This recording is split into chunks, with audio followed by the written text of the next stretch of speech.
Hello, everyone. I'm Marlene with Rebel Retirement. And today I want to talk to you about what defines a rebel retiree and then give you 5 tips on how you can approach this mindset if you want to retire early.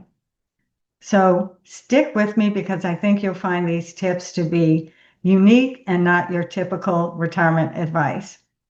So, welcome back to Rebel Retirement, where we talk about all things retirement and how you can determine what you value through a just-in-time retirement mindset. Let's get started. The 3 fundamentals of Rebel Retirement are to get out of debt, take charge of your health, and to be self-reliant.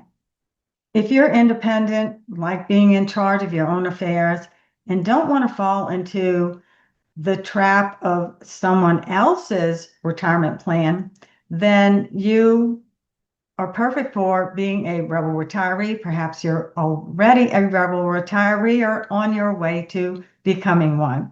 So there are different ways to look at being a rebel retiree, but I ran across this quote by Jordan Peterson, and I do think it exemplifies the spirit of being a rebel retiree. Compare yourself to who you were yesterday, not to who someone else is today. So rebel retirement is for someone that is not wanting to or feeling the need to live up to the Joneses, somebody that can chart their own course, somebody with that independent spirit and is wanting to retire earlier without thinking that they need to have $1 million in the bank or they've got to follow every little typical retirement plan that we see posted all over the internet and recommended by financial planners.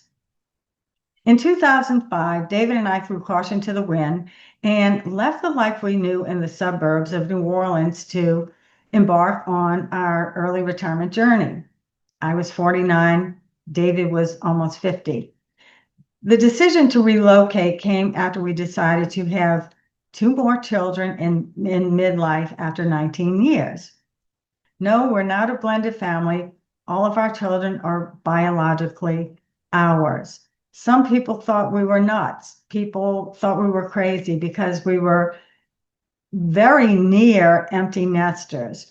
We had our 19-year-old at home, and people were like, why would you have 2 kids after such a long period of time? And we had done some traveling out west, and so we decided, you know what, if we can have these 2 kids and start another family, we could do anything. So that's when we set our sights on moving and early retirement. It took us 18 months to sell the house. Then we paid off our debts, and with the proceeds, we headed to Northwest Montana. We didn't have large sums of money to do this, but we wanted a new and improved lifestyle. So David took some jobs and also worked part-time after collecting Social Security. So one might call that semi-retirement, although it's quite common these days for people to work part-time for extra income or to boost their retirement savings. Not to mention people in law enforcement jobs, the military, firefighting, and other types of jobs will retire early and then continue on with another occupation. So to say that one isn't retired is just really kind of a ridiculous thing to say because a lot of people work in retirement. So for us, these jobs provided income. They were 4 days a week and allowed for more freedom and allowed for us to plan for our future. So take a look at my video about working part-time in retirement. So here are my tips on how you can adopt a rebel retirement mindset if you want to retire early. Number 1, your job is not your life and your IRA is not your afterlife. Number 2, try to remember who you are and what gives your life true meaning and value. Number 3, you don't have to go to the job. You might choose to go to the job if it does presently serve a useful purpose. Number 4, after retirement, the job and the people at that job will be just as relevant to your life as high school is to your current life. Number 5, if you're married or have a partner, try to think back of how things were back in the days when you got together and try to become that person again. Think about the person you were then. Think about how you wanted to share your lifelong adventure. And as David says, your kids can go on adventures and you can too. Tip number 6, sometimes strangers that you share interests with will become familiar, and those that you are familiar with will become strangers. So let's say you do relocate or decide to do something different with your retirement. You may have common interests with the people that you run across, whereas the people that you're with in your present situation, maybe you will lose interest with them. Maybe life has become stagnant and you will move on from that. Number 7, remain in charge of your health so you can avoid as many health problems as possible.